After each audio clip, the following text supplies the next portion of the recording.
Bonjour à tous, ici Jessica et aujourd'hui je voudrais continuer à vous parler de ce chemin de retour à soi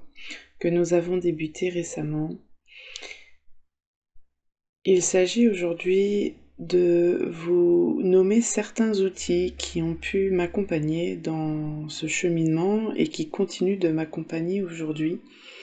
Et d'ailleurs j'en découvre encore. Et je pense que lorsqu'on est sur ce chemin de retour à soi, sur ce chemin qui nous amène à se poser la question de qui suis-je dans ce monde, à quoi est-ce que je sers, quel est mon rôle ou quelle est ma vocation, qu'est-ce que je peux apporter de particulier, de différent, quelles sont ces choses en moi qui peuvent faire la différence pour moi, pour les gens qui m'entourent et à plus grande échelle pour l'humanité tout entière. Quand on se pose ce genre de questions et qu'on cherche un sens à sa vie, ce qui arrive régulièrement pour l'ensemble des humains sur cette planète, à différents âges et quelle que soit notre culture ou notre religion, je pense que le chemin de retour à soi implique forcément des rencontres, des discussions, des expériences et un travail profond de questionnement intérieur. C'est un chemin qui peut commencer très tôt dans la vie d'une personne. Pour ma part, j'ai commencé à aller chercher des compréhensions sur ce que je vivais, sur le monde qui m'entourait. Je me souviens déjà à l'âge de 10-12 ans, je me posais des questions sur le fonctionnement humain, sur les raisons du pourquoi du comment. Et même encore avant ça, d'ailleurs, on le voit chez les jeunes enfants, le questionnement de pourquoi ci, pourquoi ça commence assez tôt, une fois que la parole est installée. Donc l'humain, naturellement, va se poser des questions sur ce qui l'entoure, sur le fonctionnement des choses autour de lui et du pourquoi des règles, ou du pourquoi ce qu'il observe. Et souvent, l'adulte apporte des réponses à l'enfant, mais ces réponses, finalement, dépendent de son environnement, de ses propres compréhensions, et bien souvent ne sont évidemment pas exhaustives. Et chacun d'entre nous, au cours de notre vie, nous apportons des précisions de réponses, en fait, au travers de nos expériences personnelles. Et parfois, les questionnements sont plus profonds ou sont plus en lien avec des expériences de vie qu'on a peut-être eu du mal à interpréter, parfois aussi liées à des souffrances. Et une des premières étapes que l'on peut remarquer, en tout cas dans nos sociétés occidentales, c'est finalement de se dire ok, comment je peux me faire accompagner pour essayer de trouver du sens à ce que je vis, pour essayer d'apaiser ce qui me fait souffrir, pour apprendre à mieux me connaître. Et un des premiers courants qui est déjà bien installé aujourd'hui a été finalement, bah oui, la psychologie humaine, alors avec les thérapies freudiennes et autres types de thérapies. Et est née la psychologie, la psychothérapie, et c'est une première approche en fait d'analyse de l'humain, de ses fonctionnements et des raisons pour lesquelles il rencontre certaines difficultés en grandissant, qui sont très souvent liées à l'enfance, la très très jeune enfance,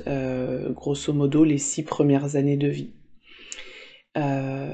Certaines thérapies vont même plus loin puisqu'elles permettent d'identifier des problématiques qui se seraient engrammées dans le corps dès la vie fœtale, voire même les quelques mois qui précèdent la vie fœtale.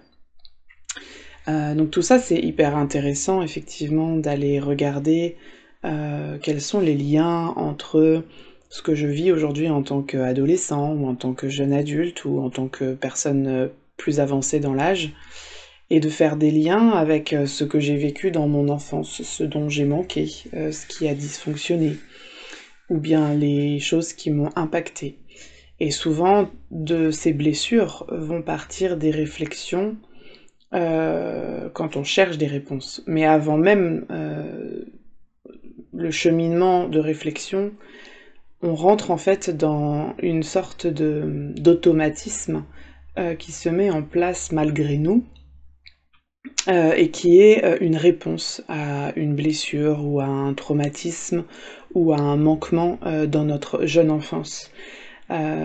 C'est ce qu'on va appeler les schémas répétitifs, en fait, les choses que l'on est amené à vivre et revivre incessamment au cours de notre existence, et pour lesquels on n'a pas toujours conscience finalement qu'ils ont un lien antérieur. Et donc la psychothérapie permet en fait d'aller faire ce lien, et c'est du coup une des premières clés qui, à mon sens, peut aider dans ce chemin de retour vers soi. Je ne commenterai pas ici les différents types de psychologie qui peuvent exister, déjà pour la simple et bonne raison que je n'ai pas la prétention de toutes les connaître, et je ne peux évidemment parler que de mon parcours, mais pour le coup, depuis ma fenêtre à moi, si je peux dire, d'observation et au travers de mes propres expériences, j'ai eu la chance de pouvoir être suivie en psychologie par des psychologues soit spécialisés dans l'enfance et l'adolescence, soit ensuite des psychologues pour adultes. Et j'ai aussi autour de moi un certain nombre de personnes qui ont consulté des psychologues, des psychothérapeutes, voire même des psychiatres. Et effectivement, chacun a sa particularité, sa méthodologie de travail et ses outils. Mais le fondement de toutes ces thérapies qui commencent par psy, c'est en fait effectivement de faire ces liens entre ce que je ressens, ce que je vis, ce que je manifeste dans ma vie, et ce que j'ai pu vivre dans l'enfance, dans les rapports à mes parents, qui sont les premiers, finalement les premiers humains avec qui j'interagis. Est-ce que j'ai eu un père? Est-ce que j'ai eu une mère? Est-ce que j'ai eu les deux figures parentales toute mon enfance ou pas? Est-ce qu'il y a eu un divorce? Est-ce qu'il y a eu un décès? Est-ce qu'il y a eu l'absence d'un des parents?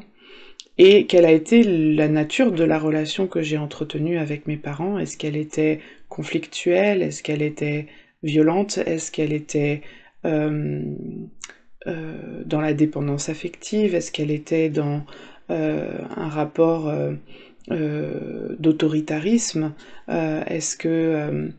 j'ai été écoutée, entendue, reconnue? Est-ce que j'ai été valorisée? Est-ce que j'ai été accompagnée? Ou est-ce que plutôt j'ai été rejetée, mis à l'écart, critiquée, voire rabaissée? Toutes ces relations en fait que l'on a dans la jeune enfance avec les figures d'autorité que sont nos parents ou les personnes qui prennent soin de nous, type tuteur, membre de la famille ou famille d'accueil pour les enfants qui sont placés, ou parents adoptifs. Ça peut aussi être les professeurs, etc. Toutes ces personnes en fait vont avoir un impact direct sur la manière dont je me perçois, sur les croyances que je vais mettre en place à propos de moi. Et il y a aussi toute la partie ressentie vis-à-vis des situations que j'ai pu vivre, qui va s'engrammer dans mon système émotionnel et aussi dans mon corps, et qui va créer une sorte de socle référentiel, une sorte de dictionnaire intérieur qui va se mettre en place et permettre à mon mental de catégoriser chacune des expériences que j'ai pu vivre. Et de là va découler à chaque fois une réaction. Ça peut être une protection qui va se mettre en place, ça peut être une peur, une angoisse, ça peut être une capacité à interagir avec l'autre différemment aussi, ça peut être des choses positives évidemment. Donc tout ça, ça se crée en fait au cours des premières années de vie et de manière très automatique, puisque l'humain n'a pas besoin de réfléchir à ça pour que tout ceci se mette en place, la partie psychologique finalement et le fonctionnement de notre système émotionnel et de notre cerveau et donc de l'endroit où tout se gère finalement comme dans un ordinateur dans lequel on aurait un disque dur avec des données engrammées. Tout ça se fait d'une manière très automatique et heureusement aujourd'hui l'étude de l'humain, l'étude du fonctionnement humain, de la psychologie humaine, des mécanismes humains autant cognitifs que émotionnel a permis de créer aussi des référentiels d'analyse et d'observation pour mieux comprendre nos mécanismes. Évidemment, chaque personne aura sa particularité et certaines personnes se reconnaîtront dans certaines analyses et d'autres pas. Il faut toujours évidemment prendre l'individu dans son entièreté pour comprendre son histoire, mais on retrouve quand même des lignes assez générales qui permettent de finalement catégoriser les fonctionnements humains depuis la personnalité, depuis peut-être même le sexe de l'enfant ou de l'individu, depuis l'environnement, le pays d'origine, la culture, les influences qui vont, voilà, comme ça, de l'extérieur, apporter un certain nombre d'éléments. Et puis, il y a des natures d'être qu'on peut aussi retrouver. Finalement, il n'y en a pas tant que ça. On pourrait croire que parce qu'on est 8 milliards sur Terre, il y a donc 8 milliards de fonctionnements. En réalité, on observe quand même qu'il y a des groupes de catégories de fonctionnement et que c'est pas si divers. Peut-être qu'on en dénombre une dizaine, une quinzaine, une vingtaine, peut-être au plus, et peut-être même moins selon les analyses et selon les types d'observations. Donc tout ça c'est très documenté aujourd'hui et on peut tous avoir accès, que ce soit par Google, enfin en tout cas par les moteurs de recherche, Google, Ecosia ou autres sur internet. On peut aller chercher des informations, il y a aussi énormément de livres qui ont été écrits sur le sujet. Il y a des supports vidéo même aujourd'hui, et il y a vraiment un certain nombre de documents qui sont facilement accessibles, même sous format PDF, etc. Donc si on veut vraiment trouver une source d'information aujourd'hui sur un sujet en particulier, on peut trouver vraiment beaucoup de choses, et effectivement, hein, ça demande de la lecture, de la réflexion, parfois même du partage avec d'autres pour mettre comment dire, en relation avec d'autres informations et confronter nos idées, nos expériences, etc. Donc tout ça, c'est un parcours en fait, hein, personnel, et chaque personne sera intéressée plus ou moins par ces sujets-là. Il y a des gens qui en font leur métier, d'autres qui s'y intéressent par curiosité uniquement, et puis certaines personnes qui ne se poseront jamais véritablement ce genre de questions, parce que ça fait pas partie de leur environnement, parce que personne autour d'eux n'a finalement fait appel à la psychologie humaine et n'a cherché à faire des liens entre les fonctionnements et les réponses automatiques de l'humain. Donc ça va vraiment dépendre de l'environnement d'où l'on vient, de l'ouverture d'esprit des gens qui nous entourent, et on n'est pas tous égaux sur le sujet, même si je crois que à notre époque, en 2023, de plus en plus de personnes ouvrent cette porte de « ok, peut-être qu'il y a quelque chose de plus à comprendre, peut-être qu'on n'est pas juste des automates ou des animaux qui répondons à des stimuli animaux en fait ». Et donc voilà, il y a des choses à observer et à explorer, et je vous invite vraiment à le faire si c'est quelque chose qui vous interpelle. Pour chaque personne, le besoin sera différent et il est important de pouvoir se renseigner sur les différentes pratiques psychothérapeutiques et l'utilité qu'elles peuvent avoir. Je dirais que c'est la porte d'entrée lorsque l'on veut commencer à mettre du sens sur ce qu'on vit, exprimer les choses que l'on a besoin de dire, de nommer dans son parcours, et d'avoir un regard neutre et extérieur peut vraiment accompagner de manière positive, parce que avant même de pouvoir agir ou peut-être modifier certaines choses, la partie compréhension est vraiment très utile. Alors évidemment, il y a d'autres types de thérapies qui peuvent proposer ce type d'accompagnement, c'est-à-dire de pouvoir verbaliser, se questionner et faire des liens, et ensuite de pouvoir directement passer dans la matière, c'est-à-dire d'aller travailler soit dans le corps, soit dans le système émotionnel pour pouvoir harmoniser les compréhensions et permettre finalement de sortir de ces schémas répétitifs dont parfois on devient complètement dépendant. Ce que ne fait pas forcément la psychothérapie puisqu'elle s'arrête à la mise en mots, c'est-à-dire à la partie verbale, des compréhensions. Mais ça peut quand même être un premier cheminement quand on n'a pas forcément, quand on n'est pas forcément, familier avec le fait d'expliquer ou de dire ce que l'on vit. Et les psychothérapeutes aujourd'hui sont eux aussi, conscients que parfois l'accompagnement verbal n'est pas suffisant et bénéficient pour certains d'autres outils qu'ils peuvent mettre au service de leur pratique. Donc tout ça c'est une question de trouver voilà, la personne avec qui on se sent en confiance, avec qui on va pouvoir se livrer sur des choses très personnelles, et l'idée c'est toujours de se dire voilà, est-ce que ça me fait du bien, est-ce que ça me permet de clarifier les choses, est-ce que ça m'apaise, et si à un moment donné on arrive dans sa pratique avec son thérapeute au bout de quelque chose, c'est-à-dire qu'on a l'impression qu'on finit là aussi par tourner en rond parce que on a un petit peu fait le tour des problématiques, mais qu'en même temps toutes les solutions n'ont pas été trouvées de cette manière-là,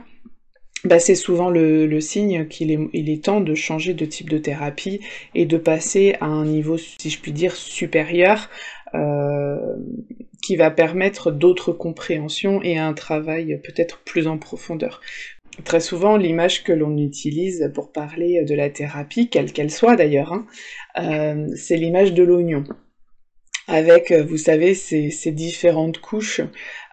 qui le constituent. On enlève une première feuille et il y en a encore, et il y en a encore, et il y en a encore, et il faut vraiment, si on pèle un oignon vraiment feuille par feuille, on voit déjà la quantité de feuilles qui s'agglutinent sur sur ce légume, et il faut vraiment enlever, enlever et enlever encore avant d'arriver vraiment au cœur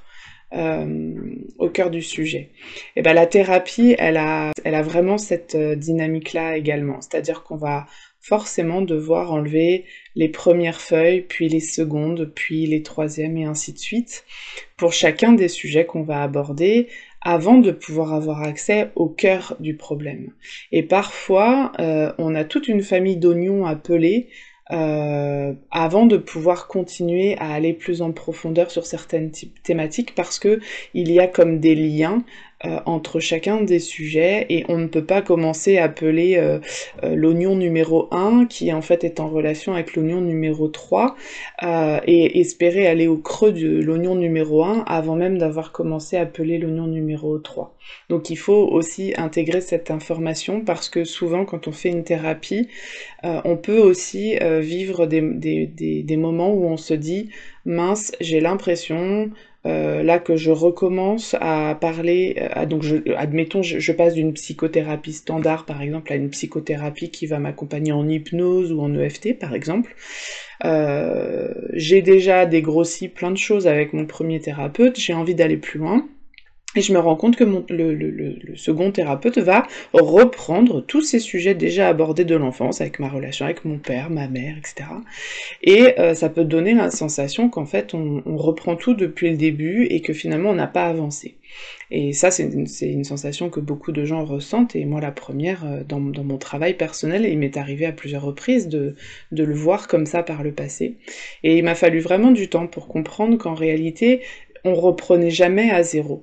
Mais, quelque part, on reprenait avec une autre manière d'aborder les choses, avec moi plus de conscience de mon histoire, et le thérapeute en face, avec un nouveau regard sur cette histoire que je lui amène, et d'autres outils. Et donc c'est tout à fait normal, à chaque changement de thérapie, de refaire en fait un point sur son histoire globale, en repartant par le début. Mais à chaque fois, ça permet d'aller plus en profondeur, et en effet, certains sujets, parfois ne se règlent pas ou ne s'apaisent pas tout de suite dans une seule thérapie, parce que ils sont en lien avec d'autres sujets qu'on a besoin aussi de dégrossir, et donc tout ça, ça prend du temps. Et c'est pour ça d'ailleurs qu'on dit que ce chemin en fait, hein, de compréhension et de retour à soi, de travail sur soi pour mieux se connaître, c'est finalement le travail de toute une vie, parce que chaque saison de vie nous apporte aussi un regard différent sur notre histoire, sur les choses que l'on a été amené à vivre. Et on peut pas s'observer de la même manière quand on a 10 ans, 20 ans, 30 ans ou 60 ans. Il y a forcément des choses qui sont différentes. Donc, tout ça, c'est voilà, c'est un chemin de longue haleine. Ça demande vraiment de prendre le temps, de pas s'impatienter aussi, comme s'il y avait un but à atteindre absolument. C'est de comprendre aussi que les choses sont lentes à intégrer et qu'on a toujours besoin d'un moment d'intégration, un peu comme un truc en incubation. C'est-à-dire qu'on va comprendre une chose, elle va monter en conscience au niveau de notre espace cognitif, et puis ensuite les choses vont prendre un peu leur place et vont petit à petit se manifester différemment dans notre manière de nous exprimer, dans les choses que l'on fait, dans la manière dont on ressent les choses aussi. Et chaque sujet levé, chaque moment en fait, hein, de travail sur soi, quel qu'il soit, va générer un temps de pause, un temps d'intégration, qui peut être plus ou moins long, selon le sujet ou selon la personne, ou selon la technique utilisée. Et c'est important aussi d'apprendre à accepter ces temps, et de ne pas toujours tout de suite voir le résultat éventuel de quelque chose qui s'est levé, qu'on a l'impression d'avoir débloqué, et qui pour autant, dans l'immédiat, ne se voit pas forcément. Donc c'est encore une fois, quand on a un problème, souvent on cherche une solution et on aimerait qu'elle se règle dans l'immédiat. Mais la vie nous apprend que ça se passe pas comme ça, et que chaque chose a une raison d'être à chaque étape de notre vie, et que les apprentissages que l'on fait sont nécessaires à notre évolution, à notre compréhension, mais que à chaque étape il y a un moment bien précis en fait, et que tout ça c'est pas forcément quelque chose que l'on peut maîtriser, que l'on peut contrôler, d'où l'importance d'accepter de pouvoir recevoir de l'aide par moment, mais aussi de s'accorder des moments de pause, parce qu'on peut pas être tout le temps en travail sur soi, j'ai envie de dire, avec un thérapeute à l'extérieur. Il peut y avoir des moments de vie où on en sent moins le besoin, et c'est important aussi d'accepter de dire ok, je fais une pause, et quand je me sentirai à nouveau prêt à aller plus en profondeur, je remettrai quelque chose en place, parce que on peut pas être en thérapie constante. Alors même si finalement on finit par l'être quand même, parce que à force de prendre l'habitude de s'analyser, même les moments où on n'est pas avec notre thérapeute, finalement on se pose des questions, et on peut aussi par soi-même avoir des compréhensions et débloquer des choses aussi individuellement, sans pour autant avoir besoin de l'aide d'une personne extérieure. Donc tout ça c'est un chemin, donc dans ce que je voulais vous apporter ici comme élément peut-être de réflexion, et peut-être comme outil à aborder, ce serait du coup cette pratique de mettre en mots ce qui se passe pour moi dans l'émotionnel, de ce qui se passe pour moi dans mes ressentis, dans les choses que je ne comprends pas, ou qui me font mal, ou qui me heurtent, ou qui me mettent en colère. C'est prendre conscience en fait déjà de tout ce qui se passe à l'intérieur de vous par rapport à ce que vous vivez, le mettre en conscience donc par une technique plutôt verbale, ça peut être aussi une technique écrite, hein. Écrire ce qu'on ressent, c'est quelque chose qui peut aussi faire avancer les choses, et éventuellement se faire accompagner dans cette compréhension de soi dans un premier temps avec quelqu'un qui connaît la thérapie du point de vue psychothérapeutique, qui a une connaissance de l'humain, de ses fonctionnements, et qui peut vous aider en fait à faire des liens avec votre histoire, afin de pouvoir commencer à mettre de la conscience sur vos modes de fonctionnement, vos mécanismes, et ainsi peut-être alléger certaines choses ou vous permettre d'aller plus loin dans le travail sur vous pour aller apaiser ces choses-là avec toutes les techniques qui existent aujourd'hui d'accompagnement, et donc on en parlera sur un prochain podcast. Puisque là aujourd'hui je voulais vraiment me focaliser sur la partie psychothérapie, qui est effectivement une première porte, une première clé, un premier outil de travail sur soi. J'espère que cette écoute vous aura donné envie peut-être de commencer ce travail sur vous, si c'est pas quelque chose qui est déjà en place, ou peut-être de vous réconcilier avec la vision de ce qu'est une thérapie avec un psychologue ou un psychothérapeute. Sachez en tous les cas qu'il n'y a pas de bonne ou de mauvaise solution ou décision, il n'y a que des décisions qui nous appartiennent et on est chacun responsable en fait des choix que l'on fait. Mais si vous êtes à la recherche de plus de compréhension sur vous-même et aussi d'apaisement vis-à-vis de ce que vous vivez, et ben sachez qu'il y a des gens dont c'est le métier, qui sont formés à différentes techniques et différentes approches pour vous aider en fait à mieux vous comprendre et ainsi peut-être à terme vous permettre d'être plus autonome dans votre chemin de vie, tout en ayant cette capacité finalement de mettre du sens sur ce que vous vivez et à terme mieux vous connaître, et mieux comprendre aussi quelles sont vos qualités et qu'est-ce que vous pouvez apporter finalement à votre propre vie, aux gens qui vous entourent et éventuellement même à plus large échelle à la société. Donc c'est vraiment des mots aussi d'encouragement parce que je sais que parfois on peut se sentir bloqué dans ce que l'on vit et avoir l'impression qu'il n'y a pas de porte de sortie, mais heureusement il en existe. Ça demande oui du temps, de l'investissement, de l'argent aussi, on va pas se mentir, faire une thérapie ça peut coûter un peu d'argent, mais c'est de l'argent que vous investissez sur vous, sur votre bien-être et sur une meilleure compréhension de vous. Et si vous n'avez pas l'appel de mieux vous comprendre, que vous n'avez pas envie de mettre du sens sur ce que vous vivez et que vous vivez très très bien tout ce qui se passe pour vous et que vous acceptez simplement le flot de la vie comme il vient sans vouloir vous interroger plus que ça, c'est bien aussi en fait, il n'y a pas de méthode absolue. Encore une fois, chaque individu fonctionne à sa manière et certaines personnes sont très autodidactes par rapport à ça, donc il faut vraiment s'écouter, mais savoir que voilà, quand on a besoin d'aide, quand on sent qu'on aurait besoin d'aide pour dégrossir un peu certains sujets, et l'aide existe et il suffit juste d'aller chercher, se renseigner, interroger les gens autour de vous, oser poser des questions et demander des recommandations de praticiens, parce que c'est comme ça aussi qu'on peut avancer dans les compréhensions et on a tous à certains moments besoin d'être écoutés et certains le trouvent au sein de leur famille, de leurs amis, et d'autres auront besoin de passer par un praticien diplômé dont c'est le métier. Donc il n'y a pas de jugement à avoir par rapport à ça. Pensez à le conseiller aussi autour de vous, évidemment, si vous sentez que quelqu'un aurait besoin et ne s'autoriserait peut-être pas à faire la démarche, parce que quand on en parle, les gens se sentent moins jugés et finalement ça ouvre aussi des portes. Voilà, donc j'espère que ça vous aura donné des clés et que ça vous donnera envie de partager ça autour de vous aussi, parce que c'est aussi tout le but de ces podcasts, c'est de pouvoir encourager chaque individu qui en ressent le besoin sur son chemin pour pouvoir oser faire des choses qu'il peut-être n'a pas fait par le passé et oser demander de l'aide quand il ou elle en ressent le besoin. Je vous souhaite une très belle fin de journée et je vous dis à très bientôt pour un nouveau sujet autour de ce développement personnel et du retour à soi. À très bientôt, au revoir.